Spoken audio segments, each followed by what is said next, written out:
আসসালামু আলাইকুম ওরহমতুল্লাহি ওবরাকাতুহু। কোনো ব্যক্তি মানুষ কেউ যদি বাথরুমের মধ্যে আপনার জেগে বগলের লোম এবং নাভির নিচের লোম পরিষ্কার করে কাটে, তো তাদের কত বড় পাপ হতে পারে বা তারা কত বড় গুনাহগার হতে পারে, ইসলাম এ নিয়ে এ ব্যাপারে এ সম্বন্ধে কি বলেছে। তখন হাদিসে এসেছে যে 40 দিনের বেশি যদি কেউ লোম না কাটে তবে সে গুনাহগার হবে। 40 দিন পেরিয়ে যদি যায় তাহলে সে গুনাহগার হবে। অতএব এটি শুধু পরিষ্কার পরিচ্ছন্নতার ব্যাপার নয়, এটা বরং সুন্নাহর একটা ব্যাপার আছে, সুন্নাহর একটা অংশ।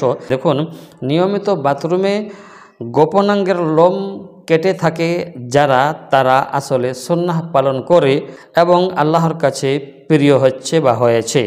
তাহলে আসুন আমরাও সবাই এই ছোট্ট কিন্তু গুরুত্বপূর্ণ আমলটি নিয়মিত করি।